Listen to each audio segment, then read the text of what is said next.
Nexity, premier promoteur résidentiel. Trouvez votre logement partout en France sur nexity.fr. Nexity présente Sud Radio, parlons IMO, Sylvain Lévy-Valency. Chaque samedi sur Sud Radio, on parle de votre logement, votre appartement, votre maison, votre palais, que sais-je, votre château, pourquoi pas. On parle immobilier jusqu'à 10h avec le fondateur de Radio IMO, Sylvain Lévy-Valency. Bonjour Sylvain.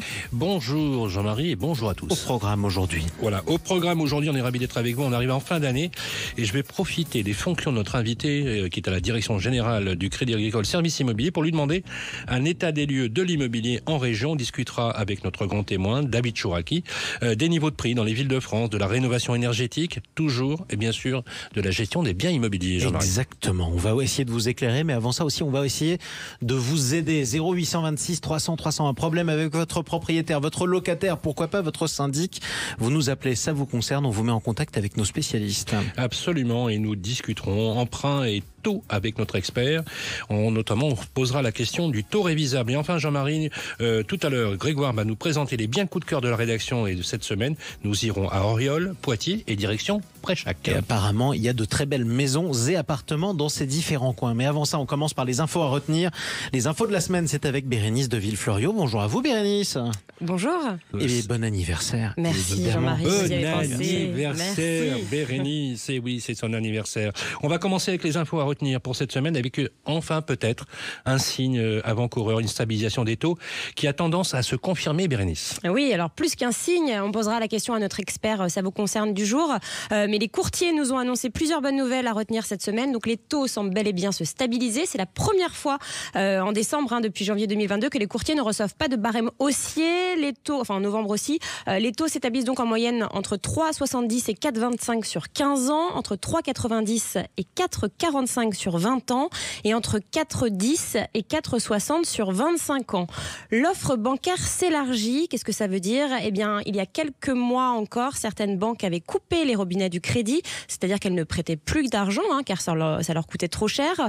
Aujourd'hui, non seulement ces banques sont revenues sur le marché du crédit, mais en plus, certaines sont prêtes à faire des décotes, c'est-à-dire des ristournes.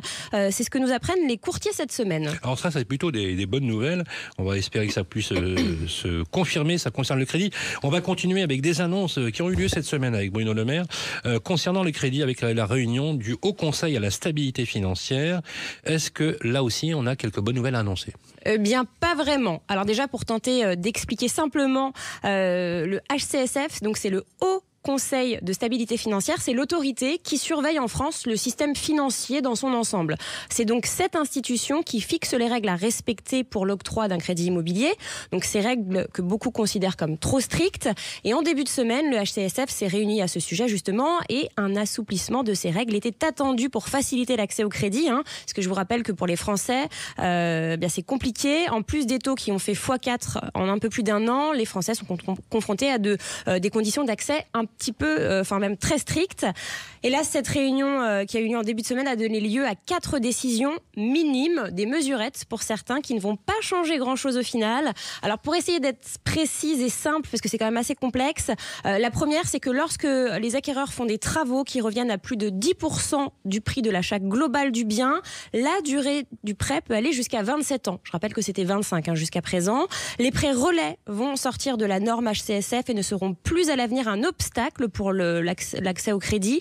Plus simplement, si vous avez souscrit à un prêt relais, les intérêts ne seront plus compter dans le taux d'effort pour obtenir votre crédit immobilier.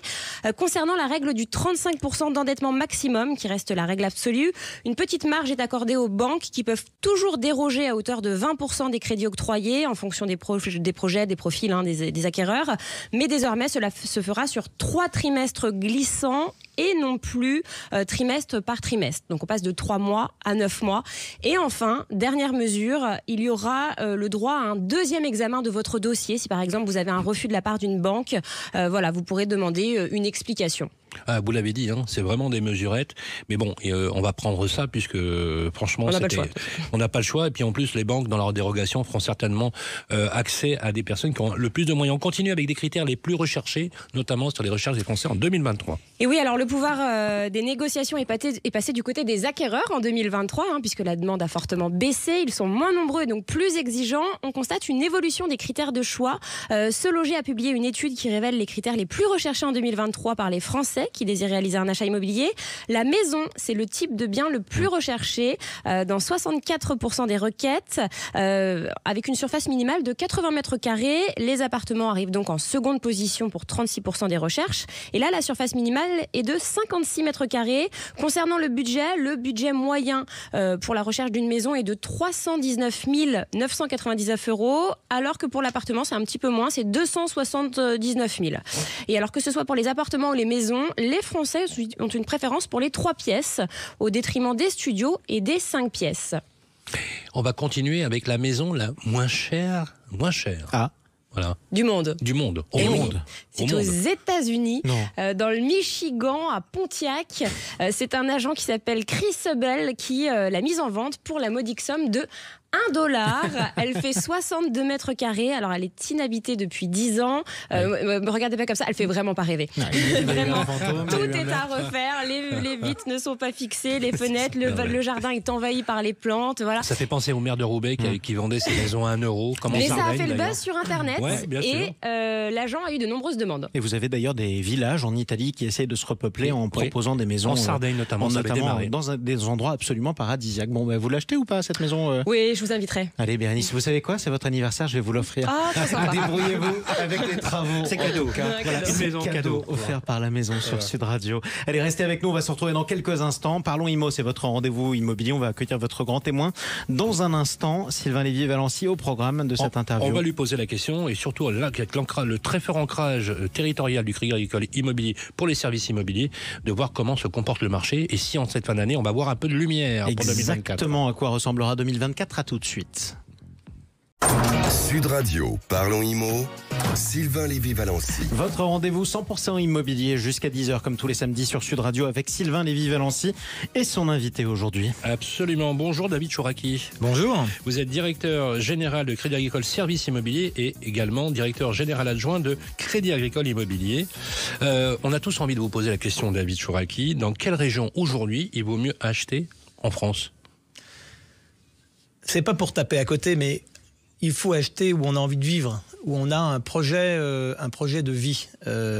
Aujourd'hui, on confond l'investissement et puis le projet immobilier, le logement. Donc, si je devais répondre à la question, et je vais venir sur évidemment l'évolution des différents secteurs en France, il faut acheter au moment où on a un projet de vie et il faut calibrer son projet de vie. Ce qui a changé, c'est qu'avec l'augmentation des taux, le pouvoir d'achat immobilier des Français, évidemment, a baissé. On va sans doute en parler tout à l'heure. Les prix, eux, n'ont pas assez baissé pour retrouver les niveaux de pouvoir d'achat d'il y a 1 an et demi, 2 ans. Et donc, ce qu'il faut, c'est que chaque acheteur puisse reformuler son projet. Je dis bien, c'est à chaque fois un projet de vie. Où est-ce qu'on a envie d'habiter? Où est-ce qu'on en est dans son parcours résidentiel? Moi, j'ai une formule, c'est ce que j'appelle les 3 S. Les 3 S, c'est dans quel secteur je veux acheter, quelle surface je veux acheter et quel standing je veux cibler. Et donc, j'encourage tous les Français qui veulent acheter à reformuler le projet si le projet ne passe pas, parce qu'on a besoin de logement. Le logement, c'est essentiel. Aujourd'hui, le marché est bloqué, notamment sur la location, avec des vraies difficultés de logement. Et quand on parle de la crise de l'immobilier, moi je dis non, il y a avant tout une crise du logement en France. Absolument, mais on va approfondir d'ailleurs, c'est une vraie question ce que vous dites, et d'ailleurs on peut même dire que le marché est quasi à l'arrêt pour la location, un vrai sujet.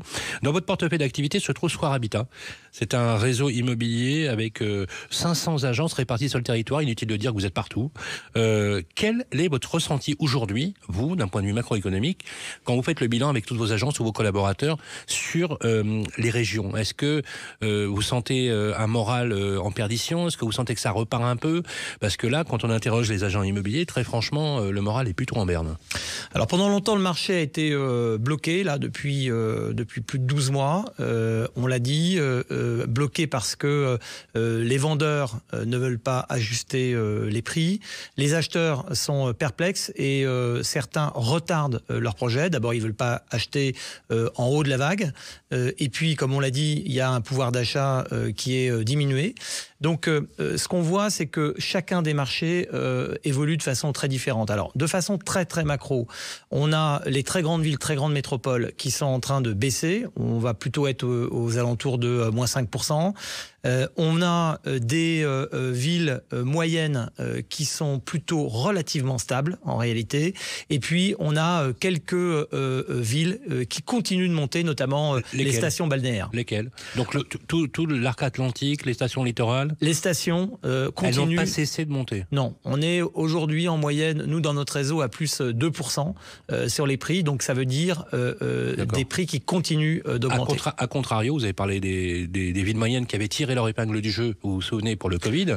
Est-ce qu'elles ont cessé finalement de monter? Est-ce que vous pouvez nous citer quelques villes qui aujourd'hui arrivent peut-être sur un plateau, voire même sont en train peut-être de perdre un peu de valeur, qui avaient beaucoup monté? Nous, on est sur un plateau dans des villes comme Annecy, dans des villes comme Poitiers, dans des villes comme Brest, des villes qui avaient énormément pris, avec un effet de rattrapage post-Covid.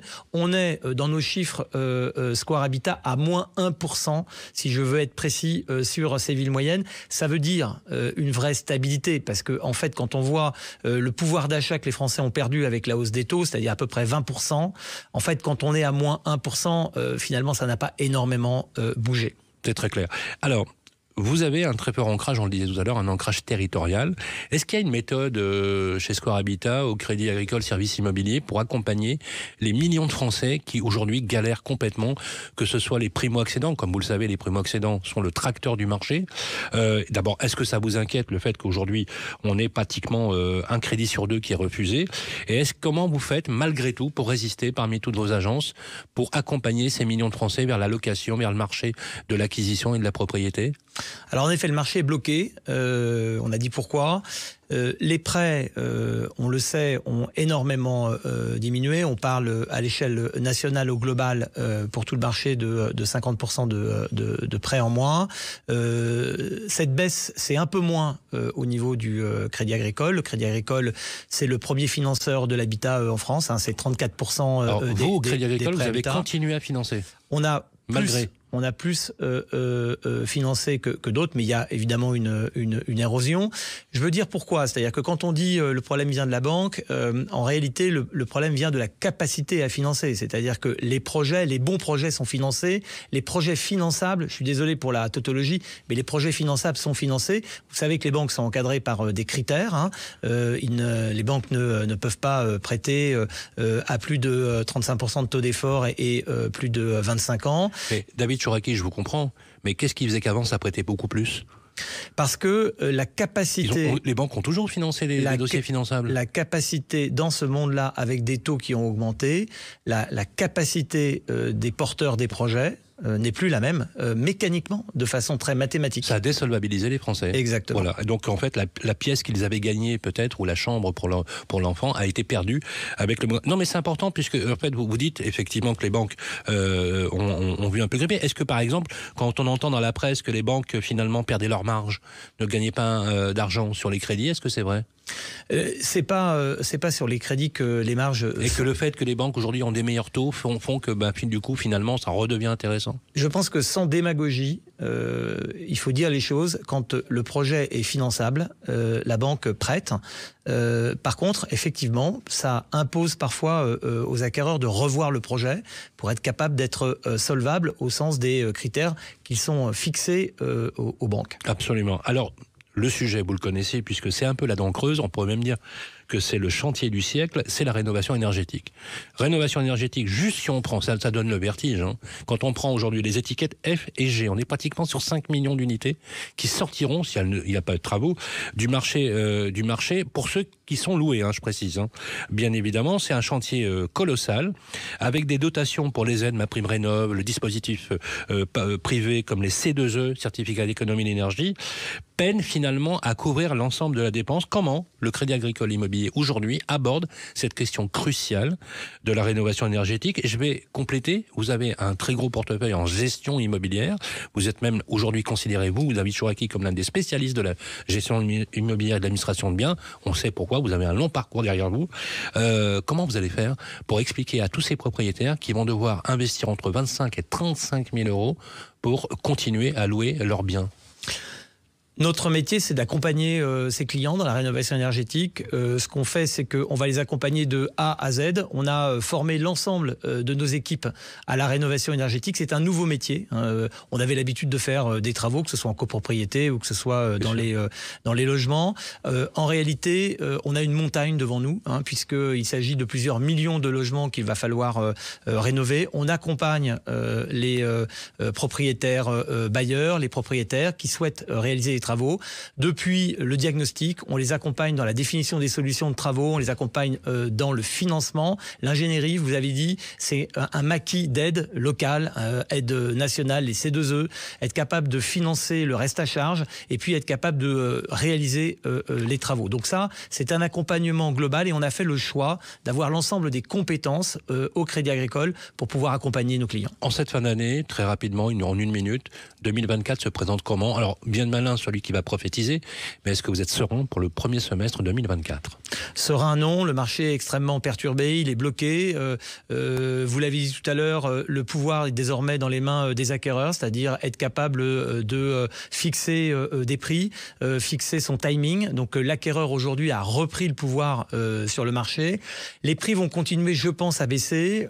C'est très difficile de faire des estimations. Si on devait quand même donner une fourchette, je pense que les prix, selon les secteurs, peuvent encore baisser l'année prochaine de 5 à 10%. Et les prix ont déjà baissé parce qu'il y a de l'inflation. Donc en réalité, ils ont déjà baissé. Je pense qu'ils vont continuer à baisser sur 2024 et que le marché peu à peu, parce que justement les prêts vont se redébloquer, parce que les porteurs de projets vont repenser leur projet de vie et également parce que les vendeurs vont commencer à réadapter les prix. Donc voilà, j'espère, en tout cas c'est plus d'ailleurs une motivation ou un vœu, c'est que le marché peu à peu se débloque. Merci beaucoup David Chouraqui. Je rappelle que vous êtes directeur général de Crédit Agricole Services Immobiliers et également directeur général adjoint de Crédit Agricole Immobilier. Jean-Marie. Merci à vous en tout cas David Chouraqui. À suivre sur Sud Radio, Parlons Immo. Ça vous concerne, 0826 300 300, vous avez un problème à régler, on vous met en contact avec nos spécialistes. Mais avant ça, on a une surprise pour vous les amis sur Sud Radio. Alors c'est pas seulement parce que c'est l'anniversaire de Bérénice, même si on est plus généreux aujourd'hui que d'ordinaire. C'est le grand sapin de Noël. Bien. Mais bien sûr, c'est le grand sapin de Noël de Sud Radio, Bérénice. On a plein de cadeaux au pied de ce grand sapin, sachez-le. Et c'est le moment pour vous qui nous écoutez d'ouvrir vos cadeaux de Noël, parce qu'on a pas mal de choses à vous faire gagner. Un iPhone 12 par exemple, une paire d'AirPods. On a aussi un duo de bracelets bijoux, les interchangeables. C'est comme Bérénice et Grégoire Darico. On a aussi d'autres cadeaux magnifiques de grande valeur. 0826 300 300. Vous nous appelez d'ores et déjà et le 6e appel, 6e, gagnera l'un de ces cadeaux dans quelques minutes. À tout de suite sur Sud Radio. Sud Radio, Parlons Immo, Sylvain Lévy-Valency. Votre rendez-vous 100% immobilier sur Sud Radio comme tous les samedis jusqu'à 10h. On est là pour vous aider les amis, vous répondre quand vous avez des questions et que vous les posez au 0826 300 300 parce que ça vous concerne. Sylvain Lévy-Valency. Absolument, nous avons un auditeur Bérénice cette semaine qui est en ligne avec nous. La question va porter sur l'emprunt. Et tout à fait, on accueille Mickaël qui nous appelle de Bordeaux et d'ailleurs qu'on doit féliciter puisqu'il a accueilli un nouvel événement, un heureux événement dans sa famille, Mickaël. Félicitations. Bravo Mickaël. Oui, merci. Effectivement, la famille va s'agrandir et donc on commence à être un peu à l'étroit. Donc on voudrait bien changer de maison. En fait, j'ai une question. J'ai entendu parler d'un taux révisable. Alors, je voulais savoir qu'est-ce que c'est exactement et puis est-ce que c'est avantageux? Puisque généralement, on parle beaucoup du taux fixe. Le taux révisable, c'est avantageux en ce moment ou pas? Alors, pour cette question, on va accueillir notre expert qui est Ludovic Cusieux, cofondateur d'Artemis Courtage. Bonjour Ludovic Cusieux. Bonjour. Alors, je vous avais entendu la question de Mickaël. C'est vrai qu'en France, on en entend moins parler. Dans d'autres pays, c'est beaucoup plus fréquent. Déjà, qu'est-ce qu'un taux révisable et est-ce vraiment avantageux?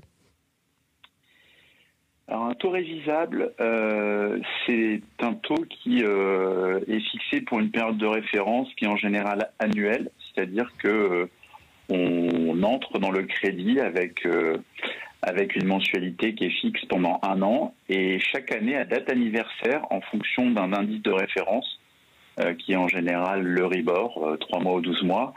En fonction de cet indice de référence, on va avoir un taux qui est refixé pour une année supplémentaire et ainsi de suite à date anniversaire. L'intérêt, sans mauvais jeu de mots, de ce crédit, c'est qu'il peut soit être révisé à la hausse, soit révisé à la baisse. En général, en France, il est capé. Ça veut dire il ne peut pas aller au-delà de 1 ou 2% au-delà de votre taux d'entrée. Donc supplémentaire, en fait. Supplémentaire, et la même chose dans l'autre sens. Exemple concret aujourd'hui, on emprunte environ à 4,30 sur 20 ans. Imaginons que Michael fasse son choix vers un taux révisable. Il va plutôt emprunter aux alentours de 3,94, donc il y a déjà un bénéfice à l'entrée. Et puis ensuite, son taux va être dans un tunnel, moins 2%, plus 2%. Ça veut dire que dans le pire des cas et le pire des événements, si les taux continuent de grimper comme c'est le cas depuis plus d'1 an et demi maintenant, son taux ne pourra pas excéder 5,90 ou 6 en fonction du taux de départ. À l'inverse, si les taux se stabilisent, voire même baissent dans le futur, il pourra bénéficier de cette baisse jusqu'à un plancher de moins 2% par rapport au taux d'entrée, c'est-à-dire jusqu'à 2%. Alors là, les prévisions de la Banque de France, qui sont en ligne d'ailleurs, qu'on peut voir, nous disent que le prochain mouvement de taux annoncé par la BCE, la Banque Centrale Européenne, serait un mouvement à la baisse. Donc au final, on peut comprendre que pour Michael, ce serait un peu la bonne solution, un taux révisable, non? Alors c'est peut-être un peu tôt pour se prononcer ou avoir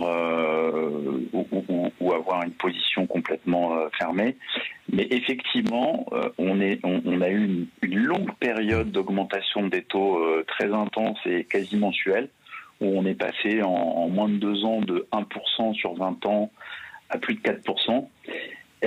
On est au mois de décembre sur le premier mois, décembre 2023, le premier mois de stabilité depuis plus d'1 an et demi, où les taux n'ont stagné ou augmenté de 0,10, baissé de 0,10 selon les banques et les profils d'emprunteurs. On va attendre quand même que ça se stabilise sur plusieurs mois avant d'avoir des vérités définitives, mais c'est probable qu'on rentre dans une période de stagnation de taux, voire même de petites baisses, probablement dans la deuxième partie de l'année 2024.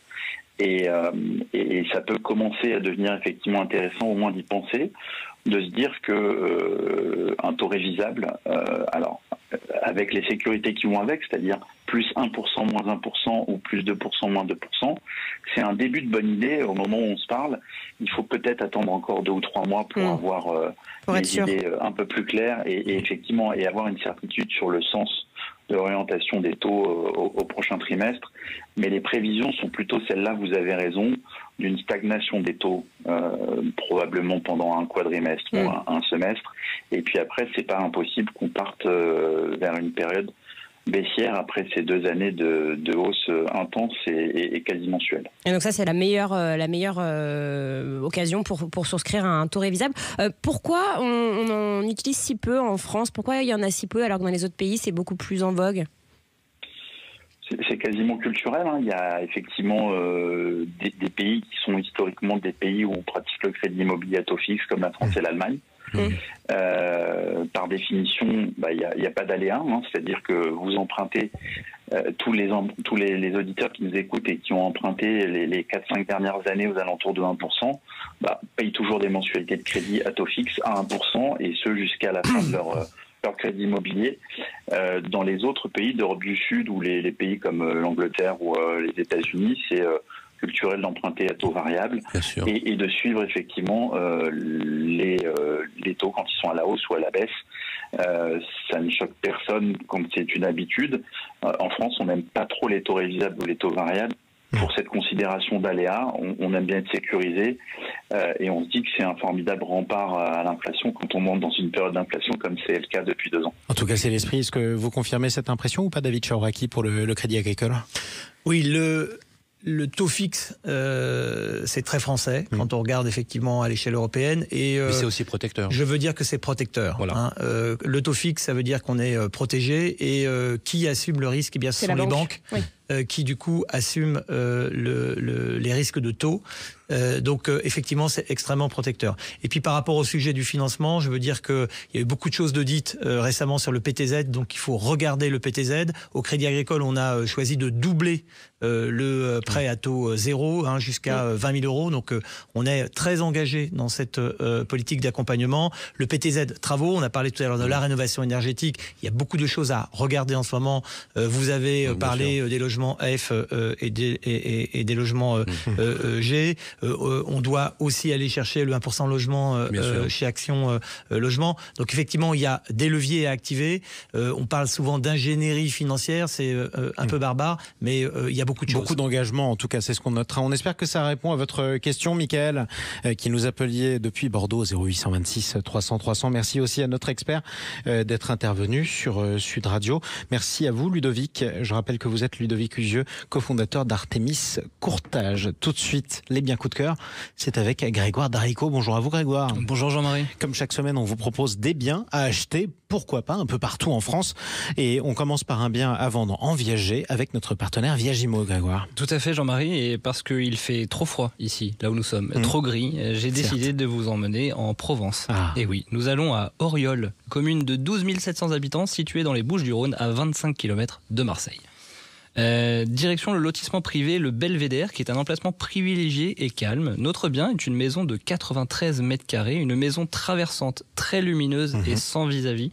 La bâtisse possède 3 chambres, dont 2 qui donnent sur le massif de la Sainte-Baume. Ah oui, c'est super. Vous aurez une superbe vue au réveil, exactement. Ouais. Vous trouverez également un séjour avec cheminée, exposé sud, ouvert sur un beau jardin plat avec pelouse et massif de fleurs. Voilà, ça c'est pour la partie charme. À l'intérieur, la cuisine dispose aussi d'une ouverture sur une cour avec barbecue. Et ça, j'étais sûr que ça allait vous plaire, Jean-Marie. Toujours. Ensuite, la maison, elle est en parfait état. Elle est très bien entretenue. Et tenez-vous bien, le DPE est de C. Le diagnostic de performance énergétique. Tout à fait. Et du coup, c'est bon ou pas? C'est une bonne note ou pas? Une bonne note. Ah, et je vais vous expliquer pourquoi les 2 C, alors, parce que ça va vous plaire aussi. Parce que, en fait, la toiture a été refaite en peinture céramique à haute résistance thermique et étanchéité en 2023. Très bon point. Et vous avez aussi un récupérateur d'eau de pluie. Formidable. Alors, c'est un bien viager. Donc, il est vendu libre ou occupé? Alors, notre maison est proposée en nue propriété avec réserve d'usufruit au profit d'un homme de 76 ans. Donc, ça veut dire que l'on divise la propriété en 2 parties. La nue propriété, donc le titre de propriété, et l'usufruitier pourra choisir de rester y habiter ou de louer le bien. Et ce démembrement cesse au décès de l'usufruitier et le nu propriétaire récupère la pleine propriété du bien. Donc si j'ai été assez clair et que vous êtes intéressé... C'est un viager classique en tout cas. Tout à fait. Sachez que le montant du bouquet est de 94 500 € et la rente mensuelle est de 1 307 € sur 10 ans. Moi je vous conseille de foncer, contactez sans plus attendre l'agence Viagimo de Marseille ou de vous rendre sur le site internet de notre partenaire pour plus d'infos et photos, www.viagimo.fr. Comme chaque semaine, la rédaction a eu des coups de cœur, Grégoire. Oui, alors on s'arrête, on continue notre tour de France de biens immobiliers et on s'arrête ce samedi dans la ville aux 100 clochers, j'ai nommé Poitiers. C'est un bien idéal pour un petit budget que je vous ai dégoté, un appartement de 36 mètres carrés situé dans un secteur prisé de Poitiers entre l'église Notre-Dame et la cathédrale Saint-Pierre. Un appartement idéal pour un cadre de vie de qualité pour les locataires. Un joli T1 situé au premier étage. Il comprend une cuisine ouverte sur un séjour lumineux. Il dispose d'un cellier et d'une salle d'eau équipée. À noter que le chauffage est individuel et électrique. L'appartement est en très bon état général. Il est proposé au tarif de 88 000 €. Vous pouvez voir les photos et infos sur le site de Citia.fr. On a d'ailleurs fait un projet de financement, Grégoire, comme d'habitude. Donc j'ai écouté les infos de Bérénice la semaine dernière et j'ai passé l'apport à 20%. Mais oui, c'est la règle. 10%, c'était un petit peu bas. Donc on est à 17 600 € d'apport. un emprunt sur 25 ans à 5% et vous pouvez estimer des mensualités de remboursement à 412 €. Alors, est-ce qu'on a le temps pour un troisième bien? Allez, on a le temps, mais très rapidement, je la photo. Un troisième bien, on va où cette fois-ci? Justement, c'est bien qu'on le fasse ce troisième bien, parce qu'on va on va direction le plus bel endroit de la Terre, mais un lieu oui, qui sent bon l'air marin et les pins. Vous l'aurez reconnu, c'est la forêt des Landes de Gascogne. Voilà. Donc moi, je vous emmène à Préac, commune de 1000 habitants située à 59 km au sud-est de Bordeaux, une maison de 72 mètres carrés, charmante, en très bon état. On est à combien de la mer? De l'océan, pardon.